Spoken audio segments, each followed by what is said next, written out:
47 years, the collective eyes of the nation have focused on Crested Butte, Colorado. For the definition of extreme, the personalities of extreme skiing, and a hallmark contest known as the U.S. Extreme Skiing Championship. Today, we'll do it again. Hi, everybody, and welcome to a snowy Crested Butte, Colorado, the heart of extreme. The Extreme Games have come here the last 2 years, further solidifying that title. I'm Ron Elish, and along with me, Kim Rycombe, former U.S. and World Extreme Skiing Champion. And Kim, history about to be set again. You're right about that, Rod. A lot of careers have been launched here in Crested Butte. Athletes come here with not much, a borrowed pair of skis, entry fee maybe from the restaurant they wash dishes in, but it's on the line now. They have nothing to lose. I know a lot of skiers that have come here with nothing, walked away with film contracts, product endorsements. Today's winner, not only $2,500 in first place prize money, round-trip airfare to Alaska for the World Extreme Skiing Championships, but a door wide open for a tremendous amount of opportunity. We are going to throw open the door and see who walks through to become our new champion. We've also added another wrinkle, a skier cross, but we'll get to that later. Right now, let's go to the third member of our posse. For the weather, the attitude, and the altitude up top, here's Julie Sebastian. I'm here at the top of the course at 11,280 feet above sea level. The wind is whipping, the snow is coming down, and that is making for some poor visibility for the competitors today. Most people out here say, hey, they're psyched, but they're definitely going to have to take this one a little bit more conservatively because of the conditions. That is, if you can tie the word conservative to free skiing. Thanks, Julie. One of the tightest fields we've ever had going into the final days. There's the 5 skiers. First up, Steve Ruska, a 28-year-old from here in Crested Butte, in his 3rd U.S. Championships, into the day in 5th place. Steve is skiing one of the tight tree sections, very difficult, and that's what the judges are looking for. Degree of difficulty is the first thing they judge, and then aggressiveness and control. And Steve getting after it on the top and landing clean as well. He's going to score high in several categories. I like to be up here in the top 10 because you're always in striking distance when you're, a few points out of it. And I'm just going to try to pick a hard line on everybody else and grease it, stay smooth. Grease it, one of the free skiers' favorite new terms, just meaning charging top to bottom, really being smooth and clean. Into the lower section, an excellent run by Ruska, 39.6 points. Let's get his reaction. Top section went really well. Took a really big air in there, stuck it hard, greased it all the way over. Got a little hung at the bottom here, but I think it all went well. Steve told me he was going to ski a line. He had never skied before, but he did look at the bottom and poke around, and he knew he had a safe landing, and that's so important. Welcome back to Crested Butte, Colorado for the 1999 Saab U.S. Extreme Free Skiing Championships. Brought to you by Saab Automobiles, official car of Crested Butte Mountain Resort. And by Paul Mitchell, professional salon products. By Miller Lite, it's the great taste of a true Pilsner beer. By Coca-Cola, always Coca-Cola. And by Swiss Army, equipping people for life's adventures. Back up top for Aaron Estrada, competing in only his 2nd free skiing contest, in 1st place coming into today. Ready, 3, 2, 1. I had a chance to speak with Aaron this morning. He's really surprised to be in 1st place, but he's psyched. And the thing that's nice is he doesn't have huge expectations. It's a good way to come into this finals. Out of 52 skiers that qualified on the first day, he was 36th. He's got to be surprised he's having such a great contest. He sure is, Rod, and he is in a real difficult section of Spellbound. You can see the visibility is tough, it's kind of bony, and he's setting up above a huge rock band. And so big and clean. The judges are going to love that. I'm sure he's happy as he skis down. He'll score high in aggressiveness, degree of difficulty, and control right there. Well, you see a ski racing background right here, hands out front, beautiful technique, great fluidity. Aaron busses tables in Aspen and lives with his mom. Years and years of ski racing behind him shows because he's so strong. Down here in the bottom, you see a lot of competitors flail because they're tired. Aaron is skiing very well on this flat light. Into the lower section and the tail end of a very powerful run by Aaron Estrada from Aspen, Colorado. Oh, he gets going a little faster, almost loses it. A little trouble, a bubble, but straight runs it. What great balance this kid has. A superb run for Aaron Estrada. Didn't expect to be here, and here he is. Let's see what the judges give him. 38 points, excellent score. Aaron, nice run. Thank you. Fun, but big, hit my chin. Lean a little bit. Lean just a little bit, not too bad. Did the run go the way you planned from the start? Yeah, I'm a bit out of shape though, I'd say. What else? But yeah, visibility's cleared up and everything went great. Looked like you cut some pretty big air up there midway down. How was that where you bumped your chin? Yeah, I was about 50 to flats. Gotta do it though. You skied really well, congratulations. Thank you, Kim. The legs can only provide so much shock absorber. Here, Aaron bottoms out, smacks his chin on his knee, but because he's such a strong skier, strong legs, he skis away from it with no problem. 2 down and 3 to go here in Crested Butte. The judges score Aaron Estrada 77.8 for a 2-run total. He recaptures the lead. With visibility becoming a problem here in the valley, heavy snow has moved in and is causing a weather hold on the competition. A good chance to look back at the women's finals held earlier this morning.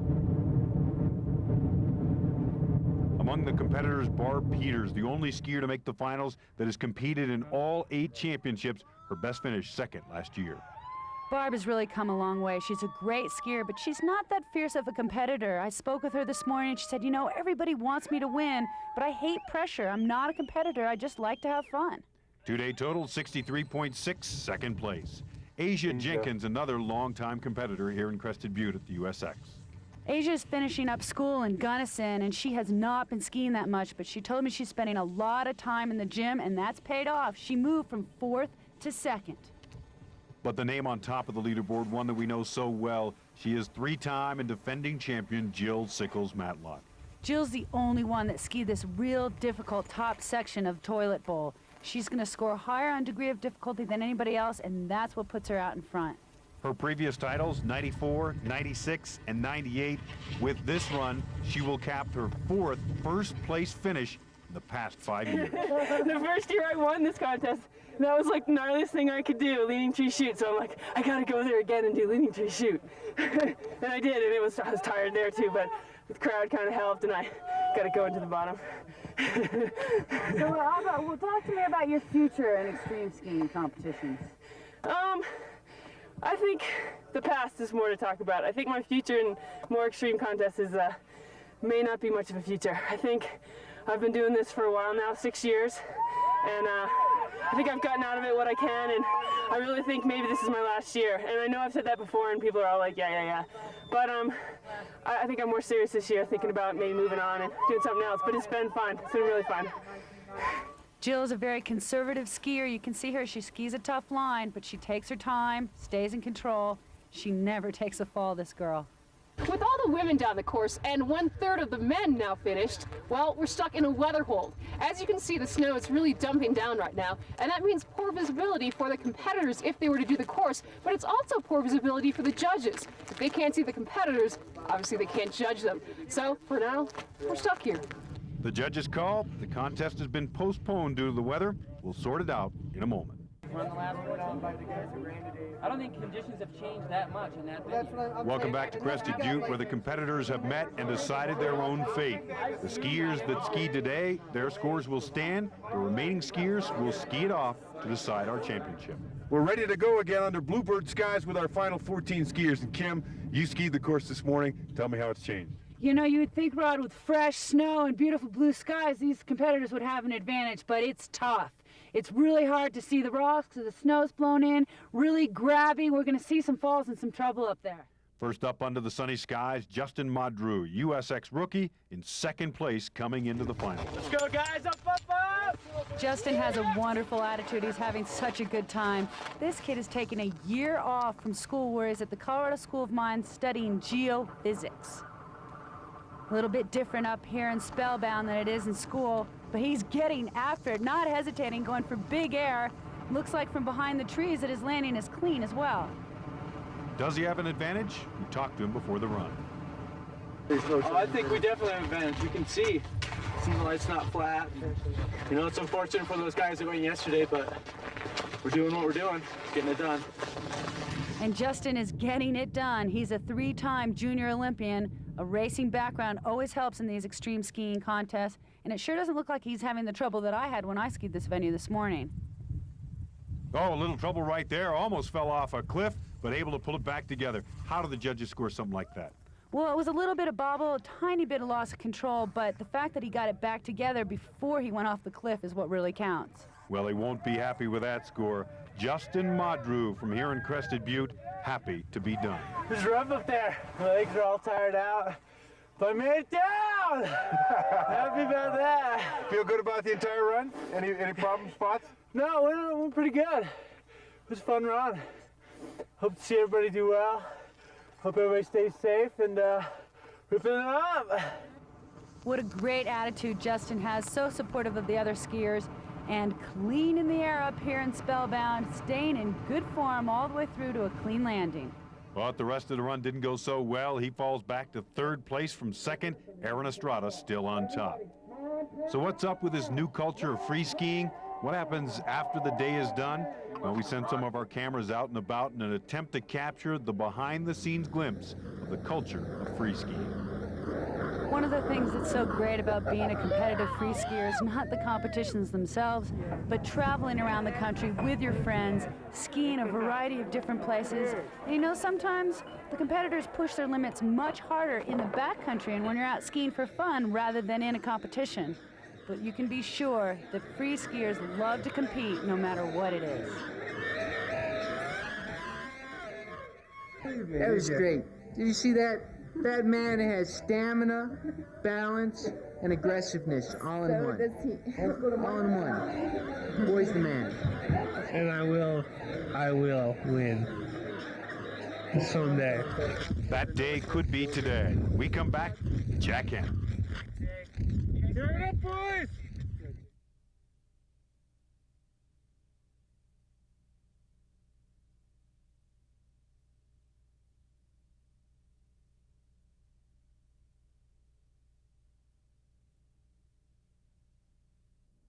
Back in Crested Butte, Colorado, where we continue in our quest to crown a champion at the Saab U.S. Extreme Free Skiing Championships. In the start, 24-year-old Jack Hannon from right here in Crested Butte, skiing in his 5th U.S. Extreme Championship, starting the day in third place with 36.4 points. Jack's been in this position before. He's only 1 point out of first place. He can easily make that up. He's also been second in this competition 2 years ago, so he really knows he has nothing to lose. He's going to let it go. Right out of the start, getting after it, Jack Hannon with a nice drop into a pillow section. And taking advantage of this fresh snow, it's nice to have a soft, cushiony landing. It makes a big difference, only if it's a couple of inches. This is similar to the line that Estrada took. There's the big jump. Wow. Really big jump and almost takes out our cameraman. As you can see, his tips go right by the camera. Wallowing around in the snow a little bit, that will hurt him a little bit, few points on control. Great fluidity now into the middle section. He's a ski instructor here at Crested Butte, knows the mountain well, and you see it right here, just dipping and diving through the trees. Jack told me he couldn't eat this morning because he was so nervous. Having been second before, he knows that he wants to be first. He wants to win this, and he's going to take chances. But sometimes it doesn't pay off that way, especially if you can't eat breakfast on a long run like this. Well, great aggressive line choice for Jack Hannon. Great control, able to land that jump right there, even though we're in the lower section and he's got to be getting tired. Oh, and Jack just catches an inside edge or something knocked him right off his skis. Judges did say they would allow a little consideration for falls here in the lower section because the snow is so grabby. Jack needs the crowd to really cheer him on. He told me that, and he's going down again, a small bobble in the trees. The judges won't count against it too hard, but Jack said that he loves the crowd. He loves competition. He's down here at the bottom, needs that crowd to cheer him on, pick up his energy a little bit. Got to get aggressive here at the bottom and finish it off. Oh, and he goes down again. Jack really having a tough time down here at the bottom. This is going to hurt his chances to catch Aaron. I have never skied that way. I've been looking at it for a couple of years, but it takes something like this to really get me to turn on to go ahead and do that. That's not the kind of thing that I just do on a regular basis, but it is a ton of fun. Absolutely. Well, it does appear that the falls at the bottom may have hurt Jack Hannon's chances of winning. Aaron Estrada's score from yesterday continues to hold up. Our final skier, Andy Naus, 25-year-old from here in the Butte, 6th last year in his first USX, 4th coming into the day. Andy's a relative newcomer to this extreme free skiing scene, but he is really well respected by his fellow competitors and friends. He works in a shop here in Crested Butte.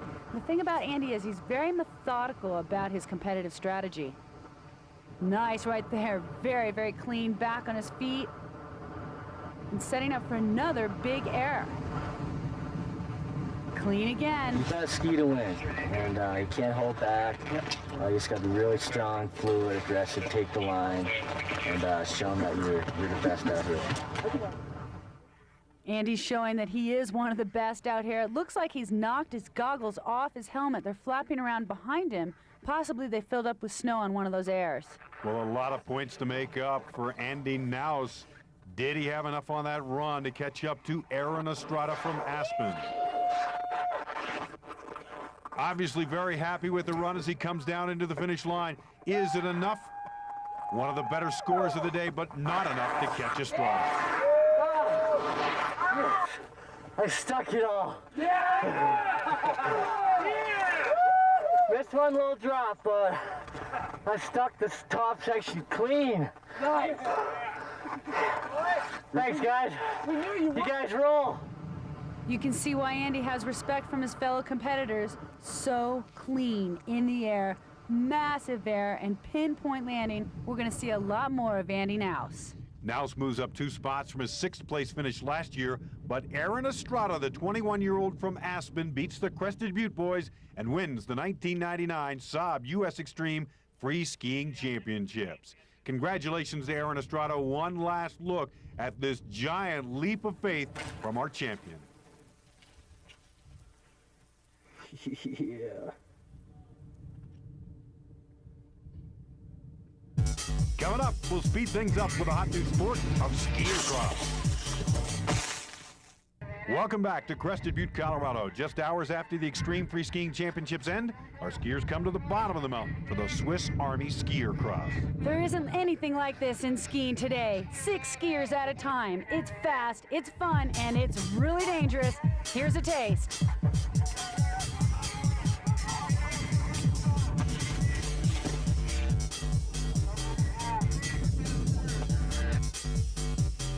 It's scary.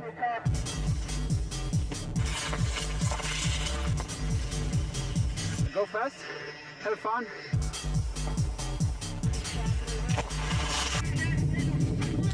Big battle out there.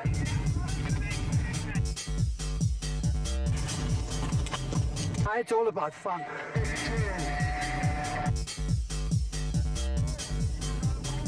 I've been hurting myself all my life. Doing stupid stuff all my life.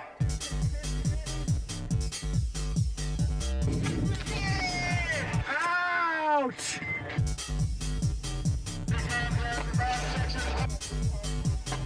It's about panic. You're being attacked by a pack of rhinos, and you're like, oh my God, give me the bottom. We're set to go with our finals in the Swiss Army Skier Cross from left to right across the start grid. Kai Zackerson, Justin Glick, Thomas Anderson. On the outside, Taylor Phillips, Eric Archer, John Orbach. Okay, clean start, gentlemen. Racers to the gate. Racers ready. Watch the gate. The start is so crucial. Getting that hole shot is a huge advantage. The 3 Swede former pro racers get out first and over that second jump. Now coming up to the 3rd jump, and it is Thomas Anderson taking the inside line. That's going to give him a huge advantage. He had the whole shot to begin with. Now he's got a huge lead as they come off that middle jump. It's still a battle for 2nd and 3rd place, but the former pro racer from Sweden, Thomas Anderson, way out front. Still a battle for 2nd place, Zackerson, Glick, and Orbach. Thomas Anderson's gonna win it in first prize. Oh, and a close one for 2nd and 3rd. It looks like Zackerson 2nd, Glick 3rd. Little bit of extracurricular there at the very end, but congratulations to the Swede, Thomas Anderson. He is first. Kai Zackerson, his countrymate, in 2nd place. Justin Glick from here in Crested Butte 3rd. The whole shot, so important to get out in front. The 2 Swedes, Zackerson and Anderson, right head and head. But as we come into this first turn, Anderson has the inside line, lands on that outside ski, and just takes off from that point on. By the time they hit that midway jump, the man they call the Dominator is in total control, and it's all academic from here, a battle for second place. Well, that'll wrap up the action from here in Crested Butte. The Saab U.S. Extreme Free Skiing Championships have been brought to you by Saab Automobiles, official car of Crested Butte Mountain Resort. And by Paul Mitchell, professional salon products. By Miller Lite, it's the great taste of a true Pilsner beer. By Coca-Cola, always Coca-Cola. The thrill, the fun, and the camaraderie of testing the limits on Crested Butte's extreme limits have come true for our champions. The results further enhance Crested Butte's reputation as a unique venue for extreme sports. Freeze Magazine, the Bible of the new ski culture, in its January issue, tabbed the U.S. Extreme Skiing's greatest prize. Aaron Estrada catches it for $19.99. For Julie Sebastian and Kim Reichhelm, I'm Rod Elisha. Thanks for joining us in Crested Butte. See you next time.